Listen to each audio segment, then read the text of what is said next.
2 weeks after my wedding, a stranger called my phone and said 3 words that cracked my life straight down the middle. She's with Ryan. That was it. No introduction. No explanation. Just a calm male voice and the sound of a hotel lobby announcement somewhere behind him before the line cut dead. I stood in the plumbing aisle at Home Depot holding a box of brass fittings for the guest bathroom Claire wanted remodeled before Thanksgiving. $37.80 sat in my cart beside paint samples and a new dimmer switch she picked out 3 nights earlier while curled against my chest pretending our future still meant something to her. My thumb hovered over her contact photo. Wedding dress. White roses. That smile people trust instantly. I stared at it for 5 full seconds before sliding the phone back into my pocket. Men always picture betrayal exploding into the room like a gunshot. Real betrayal moves quieter. It rearranges your breathing first. I paid for the supplies, loaded everything into my Silverado, and drove home using muscle memory because my brain had already started auditing the last 14 days like a forensic accountant reviewing fraudulent wire transfers. Claire's sudden gym membership. The locked bathroom door during late-night calls.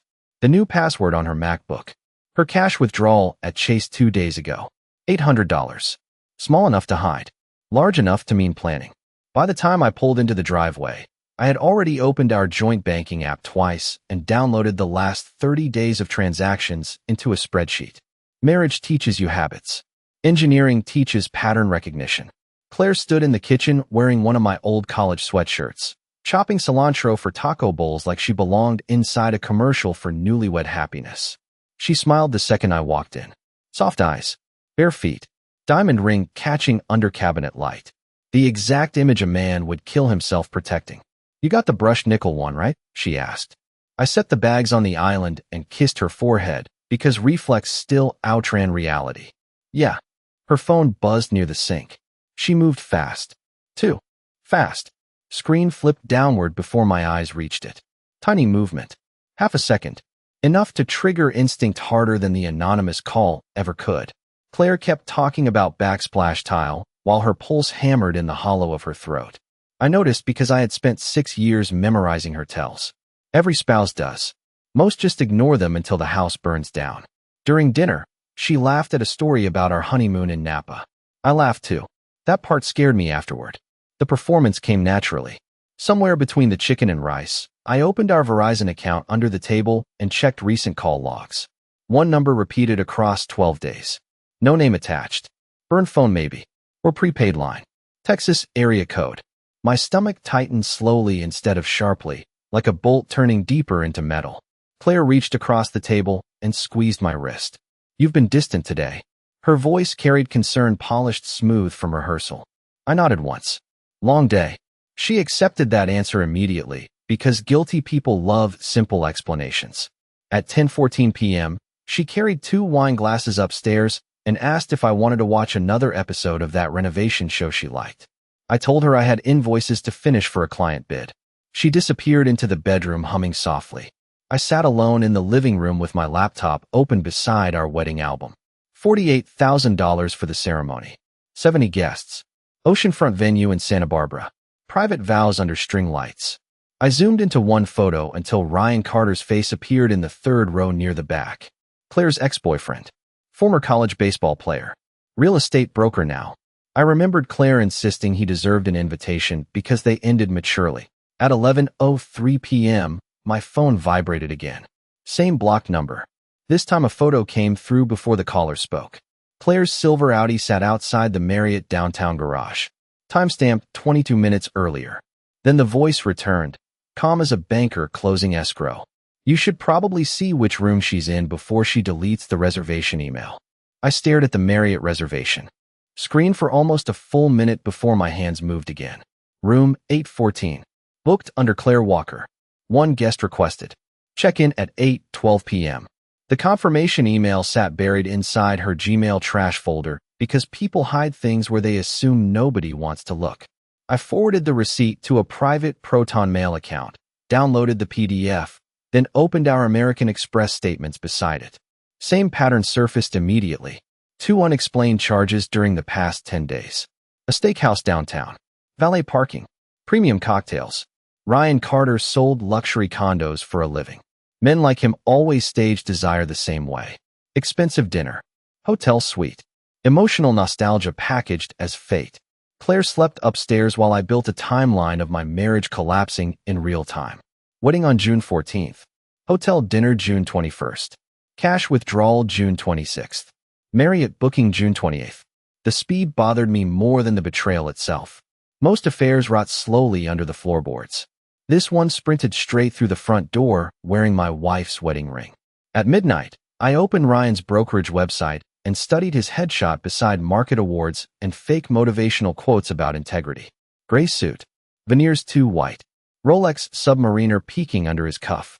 The type of man who ordered $18 old fashions while texting married women from bar stools. Claire once called him emotionally reckless during a road trip through Sonoma.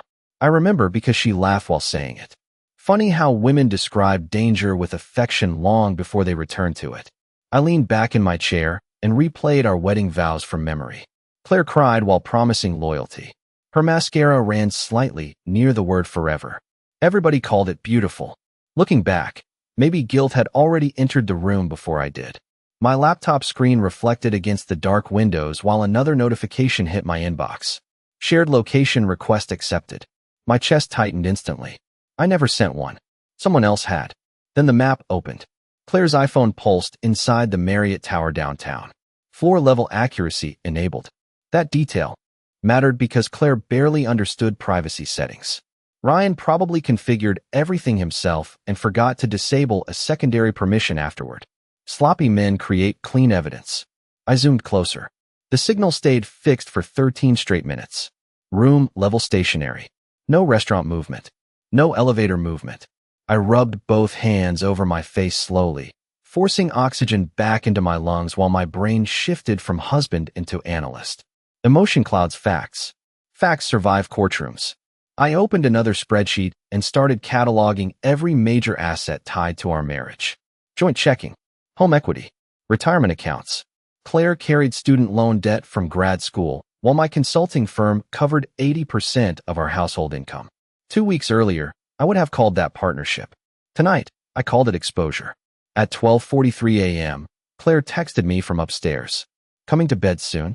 I stared at the message beside the glowing blue dot inside room 814 and felt something cold settle permanently into my bloodstream. She wanted simultaneous realities. Wife upstairs. Lover downtown. Stable husband funding both worlds quietly in the background. My attorney once told me the most dangerous people live double lives because eventually they start believing both versions deserve protection. I typed back 3 words. Finishing invoices now. 3 dots appeared instantly, then disappeared, then appeared again. Finally she sent, "Love you." I looked at the location pin one last time before shutting my laptop. The blue dot suddenly moved across the 8th floor corridor and stopped beside the elevators. 30 seconds later, a second device appeared beside hers under the same shared map. Ryan Carter. And both phones started heading toward the parking garage together. I stayed awake until 2:17 in the morning, tracking movement across that shared location map like an air traffic controller guiding planes toward disaster. Claire's Audi reached our neighborhood at 1:06 a.m. 34 minutes later than the drive required. Enough time for lingering conversation. Enough time for goodbye kisses she would later pretend never happened. I heard the garage door lift, then the careful rhythm of her footsteps entering the kitchen downstairs. She moved slower than usual. People carry different weight after betrayal. Some were guilt. Others were adrenaline. Claire carried both. I closed my laptop halfway and opened a construction bid spreadsheet on the screen before she entered my office. She leaned against the doorway wearing jeans and my gray Stanford hoodie, hair slightly messy, cheeks flushed from wine or excitement. Maybe both. "You are still working?" she asked softly. I glanced at the clock. Client wants revisions before morning. She smiled with sympathy polished smooth enough to fool almost anyone. Then she crossed the room, kissed the top of my head, and set a fresh cup of coffee beside my keyboard. That part nearly broke me. Affairs feel ugly in movies. Real ones hide inside ordinary kindness. Claire still remembered how I took my coffee. 2 sugars. Tiny splash of cream. A woman can betray your heart while memorizing your habits perfectly. She lingered beside my desk another few seconds before speaking again. I might spend Saturday with Madison. Girls' spa day. There it was. Future alibi inserted casually into conversation like a needle under skin. I nodded once while my brain instantly adjusted timelines. Saturday meant opportunity. Hotels charged higher rates on weekends. Ryan probably planned another suite. Claire studied my face carefully after the lie left her mouth. I saw calculation flicker behind her eyes for half a second.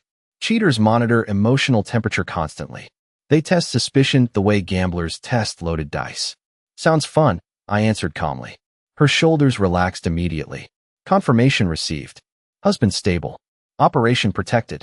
She headed upstairs after that while I reopened the Verizon logs and started cross-referencing timestamps against Ryan Carter's public Instagram activity. Most people expose themselves online through patterns rather than photos. Ryan uploaded gym stories at 6 a.m. every weekday, except Tuesdays and Fridays. Same days Claire attended late yoga.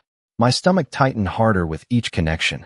By 3:11 a.m., I had built a cleaner picture of their rhythm than either of them probably realized existed. Burner phone calls. Shared lunch breaks near Ryan's office tower. Cash withdrawals before hotel bookings. Every secret relationship leaves accounting trails somewhere. You just need enough emotional discipline to read them instead of screaming at them.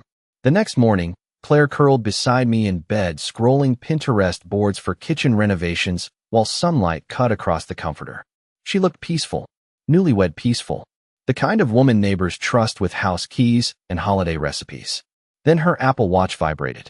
Tiny motion, tiny glance downward, tiny smile she tried hiding before locking the screen. That smile carried history inside it. Familiarity, anticipation, desire mixed with danger. I recognized it because she used to smile at me that way during our first year together. Who is texting this early? I asked while tying my tie in the mirror. Claire shrugged too quickly. Madison sending spa package prices. I adjusted my cufflinks slowly and watched her reflection instead of her face. People lie hardest through eye contact. Tell Madison Four Seasons is overpriced, I said casually. Montage Spa gives better couples rates. Claire froze for 1 second too long. Couples. The word landed like a knife, slipped quietly between ribs. Then she recovered and laughed softly. Good thing I am going with friends then. I smiled back. Calm, measured, controlled. But inside my chest, something ancient and male had already started preparing for war.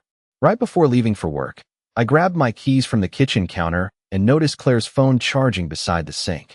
Screen unlocked. Message banner still visible. One sentence from Ryan Carter glowing bright against black glass. Last night felt worth the risk. I left the house at 7:40 that morning with Ryan's message burned into my head like acid under skin. Most men would have exploded right there in the kitchen. Slammed the phone onto the counter. Demanded answers. I understood something they did not. The first person who loses emotional control loses leverage. Divorce attorneys bill by the hour for that lesson. I spent the drive to my office calling 3 people quietly. First, my financial advisor. Second, a private data recovery specialist I used once during a corporate fraud case. Third, a family law attorney named Daniel Mercer whose clients usually arrived carrying broken marriages and hidden bank statements.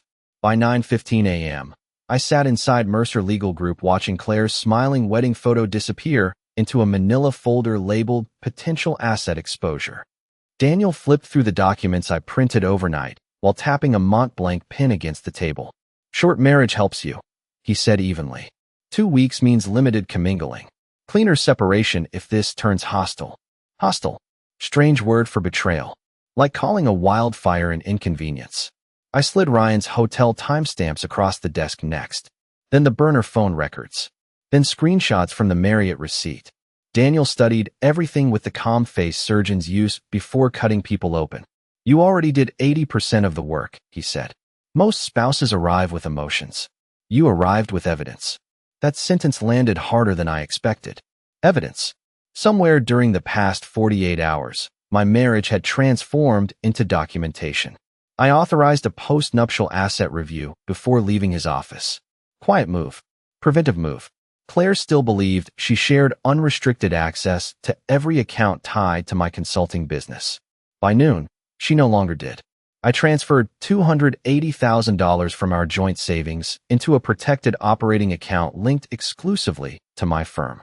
Legal under California law because the funds originated from premarital business holdings. Mercer drafted the paperwork while I signed electronically from my office conference room. Every signature felt colder than the last. At 2:07 p.m., Claire texted me a selfie from some smoothie place downtown. Sunglasses. Bright smile. Caption, thinking about you. I enlarged the reflection visible inside her lenses. Ryan sat across from her, wearing a navy polo and silver watch. Tiny image. Tiny mistake. I saved the photo immediately. Cheaters document themselves constantly because desire makes people careless. Around 4:30 p.m., the data specialist called back with preliminary results from Claire's synced iCloud account. Deleted messages remained recoverable for roughly 30 days. Photos too. He emailed a secure link 5 minutes later. I opened it alone in my office after locking the door. Hundreds of files loaded onto the screen. Restaurant photos, gym selfies, voice memos, then videos. My stomach tightened instantly before I even clicked anything. The timestamps told enough story already. June 17th, June 21st, June 26th. Our honeymoon ended June 16th. I leaned back slowly and pressed both palms against my eyes until darkness filled my vision. Claire had gone straight from our wedding suite into another man's orbit, like vows were temporary decorations taken down after the reception. Around 6 that evening, she called while I sat motionless staring at the recovered file archive. Madison confirmed Saturday, she said cheerfully. Spa day and dinner after. I heard Ryan laughing faintly in the background before she muted herself for half a second. Tiny mistake again. Tiny proof. Sounds expensive, I answered calmly. Claire laughed softly. Worth it sometimes. Worth it. I repeated those words silently after the call ended. Then another notification appeared from the recovery folder. Newly uploaded image. Timestamped 12 minutes earlier. Claire standing inside Ryan Carter's condo kitchen wearing the white honeymoon sweatshirt I bought her in Napa. Saturday arrived carrying the kind of fake normalcy that destroys people slowly. Claire kissed me before leaving for her so-called spa weekend and asked if I wanted anything from downtown later. Her perfume lingered after she walked out the front door, soft and familiar, the same scent from our honeymoon suite in Napa. Funny how memory turns poisonous once betrayal touches it. I waited exactly 11 minutes before opening the tracking dashboard on my laptop. Claire's Audi moved south on Interstate 5 instead of west toward the resort she mentioned. First lie confirmed within 12 miles. I followed the signal from my office while pretending to review engineering contracts for a hospital. Expansion project. Every few minutes, another piece of their afternoon surfaced through digital breadcrumbs. Parking ticket at a luxury condo garage. Lunch reservation under Ryan's corporate rewards account. 2 phones stationary inside the same building for nearly 3 hours. Around 2:20 p.m., Mercer called with another update on the post-nuptial asset shield. You moved quickly enough, he said. Most spouses delay until emotions cost them leverage. I stared at Claire's location glowing inside Ryan's building while signing additional protections through DocuSign. Retirement account separation. Business firewall amendments. Access restrictions on investment accounts.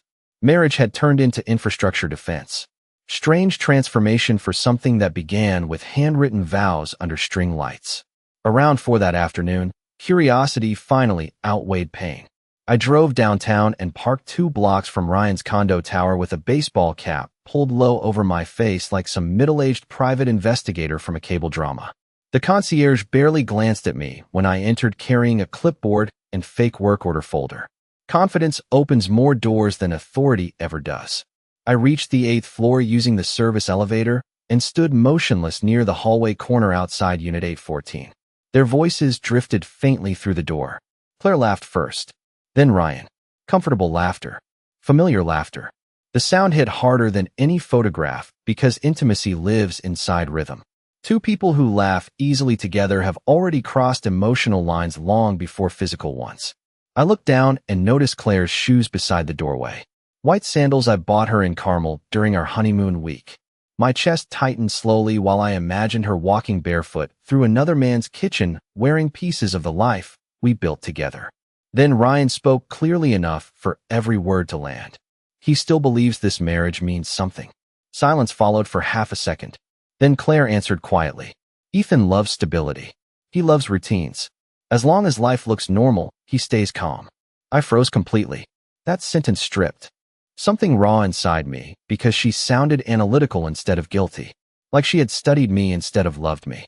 Ryan chuckled softly after that. So what happens when you finally tell him? Claire exhaled slowly. I just need more time. Time. Such a harmless word until somebody uses it to manage two lives at once.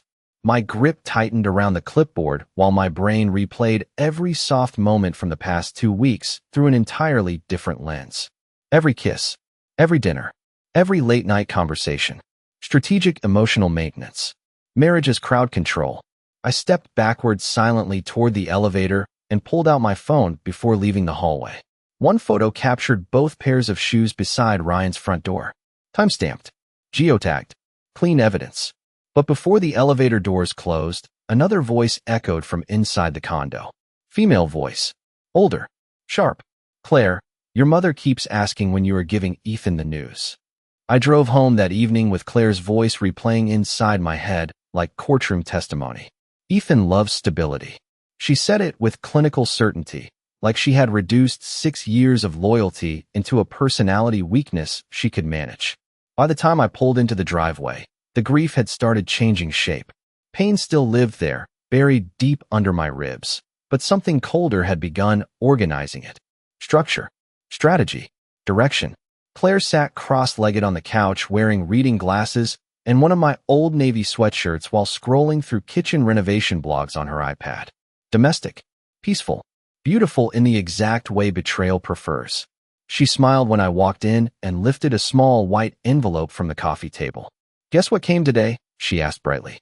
I loosened my tie slowly while my pulse stayed perfectly steady. What is it? Claire grinned and waved the envelope once. The finalized honeymoon photo book. I stared at her for 2 full seconds before taking it from her hands. Heavy cardstock cover. Napa Valley Vineyard across the front. Her head resting against my shoulder beneath sunset lights. I opened the first page carefully. Wedding vows. Champagne glasses. First dance. Then another image. Claire kissing my cheek beside the ocean. Timestamped 6 days before she climbed into Ryan Carter's condo wearing my sweatshirt. It turned out amazing, she whispered softly beside me. I looked at her reflection in the dark television screen instead of her actual face. Guilt changes eye contact first. Yeah, I answered quietly. Amazing. She leaned against my shoulder after that, warm and relaxed, while my brain dissected every word I overheard earlier that afternoon. Your mother keeps asking when you are giving Ethan the news. The sentence bothered me more than the affair itself now. News implied planning, timeline, coordination, maybe pregnancy, maybe divorce, maybe financial manipulation. My imagination started running audits on possibilities faster than logic could contain them. Around 8:30 p.m., Claire headed upstairs for a bath while I reopened the recovered iCloud archive from my office. Hundreds of messages filled the screen. Most flirtation blurred together eventually. Nostalgia, regret, emotional hunger wrapped in polished adult language.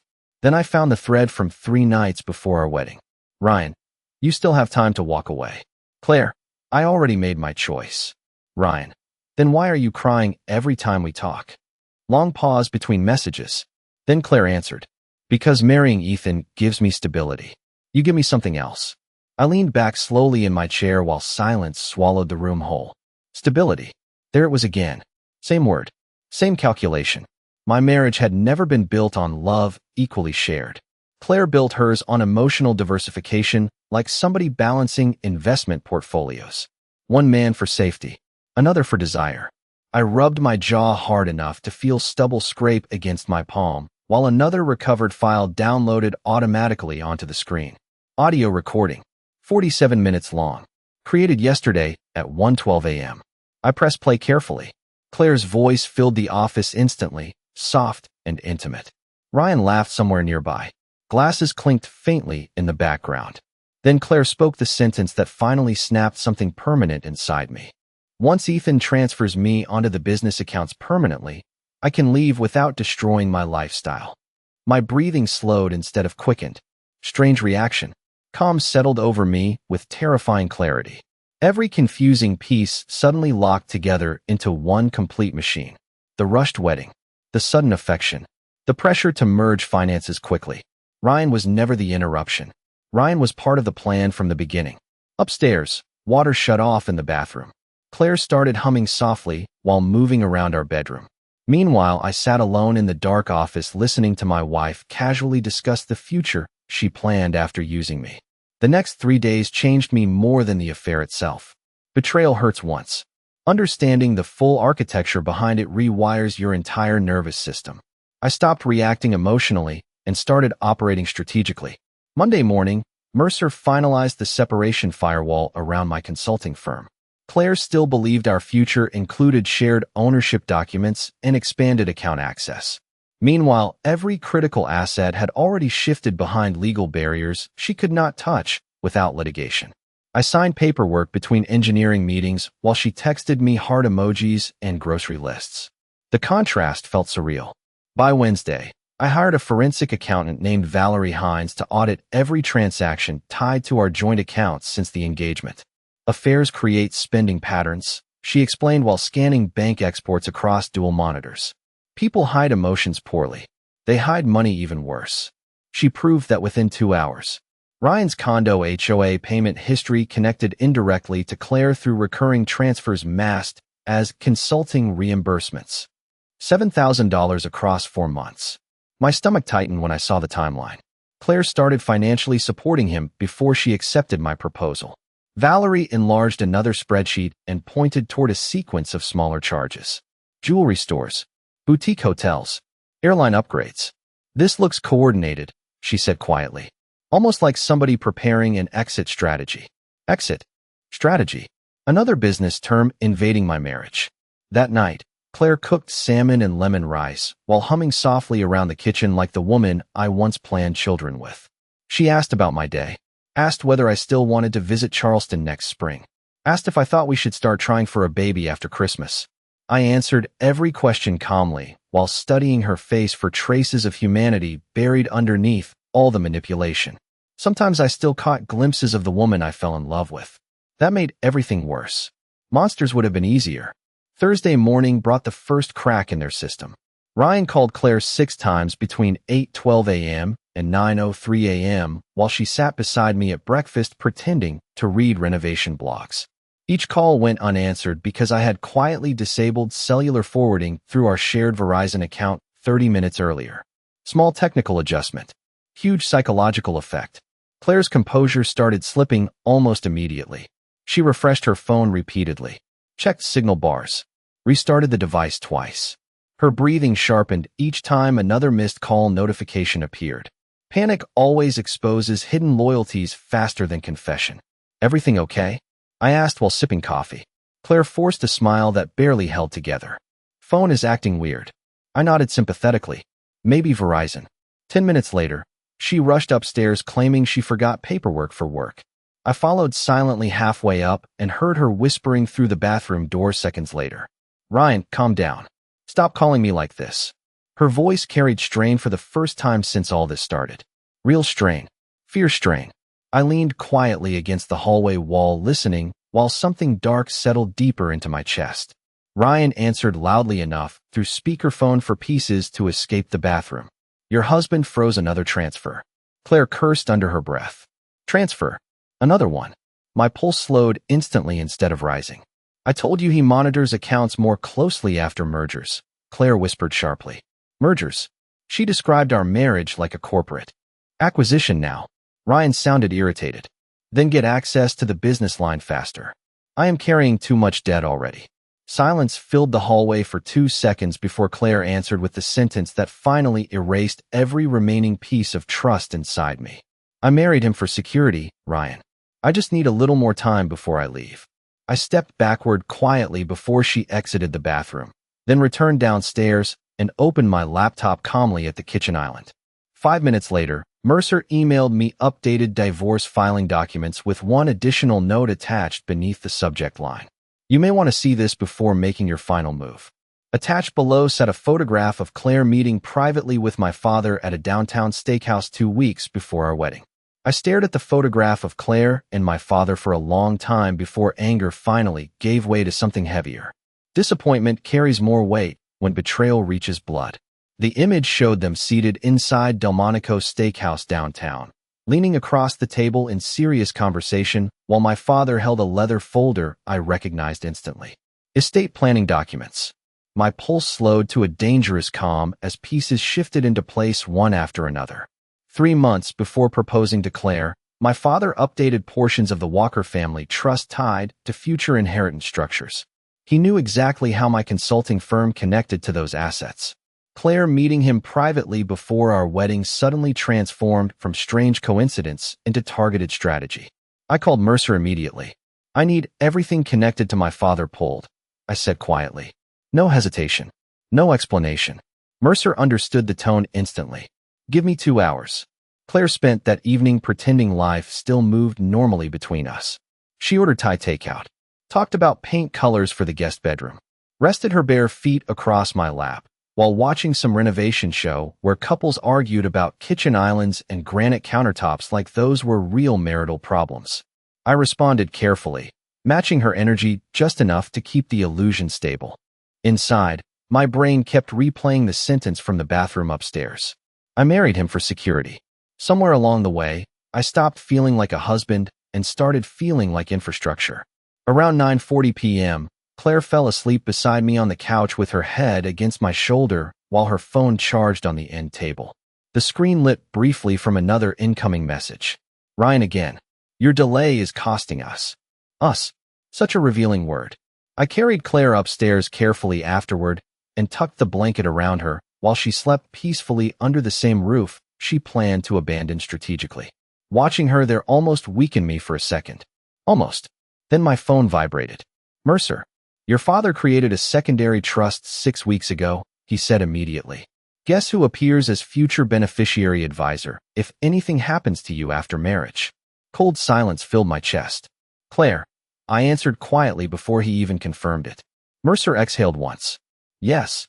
I sat alone in the kitchen after midnight reviewing scanned copies of the trust amendment while every nerve inside me hardened further. Claire gained indirect influence over portions of my future estate through advisory access tied to marital continuity clauses. My father signed the amendment personally. Same week, Claire pushed aggressively for accelerated wedding plans. Same week, Ryan received his largest debt transfer. The overlap looked less like romance and more like coordinated financial engineering. By 1:15 a.m., I opened another recovered folder from Claire's iCloud archive. Hidden Notes app. Password protected. Valerie already cracked it earlier that evening. Inside sat bullet point plans organized by dates. Push joint account merged before Q4. Discuss Charleston property after honeymoon. Get Ethan onto revised estate schedule. I kept scrolling until one final entry stopped me cold. Ryan worried Ethan might suspect something. Dad says Ethan trusts family too much. Dad, not my father. Hers. Yet somehow that made everything darker instead of lighter. Both families knew pieces of this game while I stood smiling through wedding photos, believing loyalty still meant something. Sacred. Upstairs, Claire shifted in bed and called my name softly in her sleep. Reflex almost pulled me toward her. Habit remains long after trust dies. Instead, I stayed in the kitchen and opened a fresh document on my laptop titled Dissolution Strategy. Structured, numbered, precise. First step, finalize evidence archive. Second step, isolate remaining shared liabilities. Third step, schedule confrontation only after every legal exposure closed completely. My hands moved steadily across the keyboard while another notification entered my inbox from Valerie. Subject line, urgent. You need to see this before tomorrow morning. Attached below sat a surveillance still from outside my office building taken earlier that afternoon. Claire and Ryan standing together beside my parked Silverado. Friday morning arrived with the kind of silence that only exists after a man finishes mourning privately. Claire stood in our kitchen wearing cream-colored slacks and a fitted blazer while reviewing calendar reminders on her phone. She looked polished, focused, prepared for another day of managing parallel lives. Meanwhile, I sat across from her finalizing the last document Mercer requested before filing. Every account secured, every transfer archived, every conversation backed up across 3 encrypted drives. Claire believed she understood planning because she manipulated emotion strategically. She never understood the difference between manipulation and preparation. One depends on deception. The other survives exposure. Around 8:10 a.m., she smiled softly and reached across the table for my hand. "Dinner tonight?" she asked. "Maybe somewhere nice?" I studied her face for a moment longer than usual. Men always think betrayal changes the other person first. Truth works differently. Betrayal changes the observer. Once illusion dies, every gesture starts carrying fingerprints. "Sure," I answered calmly. "Tonight works." Claire relaxed instantly. That reaction told me everything. She still believed control remained inside her hands. By noon, Mercer filed the dissolution petition quietly through private electronic submission. California law required formal service afterward, but timing mattered. I wanted every piece positioned before the first emotional explosion started. Valerie completed the forensic audit an hour later. Total documented transfers tied indirectly to Ryan exceeded $92,000 across 7 months. My father's revised trust amendment connected Claire to future advisory privileges worth several million more over time. Mercer called it attempted marital exploitation. I called it calculated betrayal wearing a wedding dress. At 6:30 p.m., Claire arrived at Delmonico Steakhouse wearing the same emerald dress from our rehearsal dinner. Maybe coincidence. Maybe strategy. Either way, the symbolism landed sharply. Candlelight reflected across her necklace while she smiled at me from across the booth like we still existed inside some ordinary marriage. "You seem calmer lately," she said softly after the waiter left. "Different." I folded my napkin carefully across my lap before answering. Clarity changes people. Claire tilted her head slightly. Tiny concern entered her eyes for the first time in weeks. Then her phone buzzed against the table beside the wine glass. Ryan again. His name flashed visibly across the screen before she flipped the phone over too late. Silence settled between us after that. Heavy silence. Mature silence. The kind adults sit inside when both people finally realize the performance has ended. Claire swallowed once and forced a weak smile. "Work issue." I nodded slowly. "I know." Her expression froze instantly. Tiny crack. Tiny fracture spreading beneath perfect makeup and controlled breathing. I reached into my leather portfolio calmly and placed 3 items onto the table one by one. Marriott receipts. Audio transcript. Trust amendment photo with my father. Claire's face drained of color gradually instead of suddenly. That part stayed with me afterward. Watching realization arrive piece by piece like floodwater entering a house. "Ethan," she whispered carefully. I raised one hand gently before she could continue. "Please do not insult me further by lying creatively." Her eyes moved rapidly across the documents while panic finally surfaced fully inside them. Real panic. Financial panic. Strategic panic. Ryan never appeared beside her during this moment because men like him disappear once consequences arrive carrying legal paperwork. Claire reached across the table suddenly, voice shaking now. "I can explain this." I leaned back calmly and looked at the woman I married 14 days earlier beneath vineyard lights and handwritten vows. Then I gave her the only truth left worth saying. "You cheated before the honeymoon flowers died, Claire. That alone could have destroyed us. But you built something worse than betrayal. You turned love into a business model." Tears filled her eyes instantly after that. Real tears this time. Maybe guilt. Maybe fear. Maybe grief over losing the version of life she thought she secured permanently. I stood slowly, placed the divorce packet beside her wine glass, and buttoned my jacket carefully. "You once told Ryan I loved stability," I said quietly. "You were right. That is why I protected mine before you could steal it." Claire stared up at me speechless while the waiter approached holding 2 untouched dinner plates, suddenly unsure whether to interrupt. I pulled my wallet from my pocket, paid the full bill anyway, then turned toward the exit without another word. Halfway across the restaurant, my phone vibrated once. New message from Mercer. "Your father just requested an emergency meeting. He says there is something about Claire you still do not know."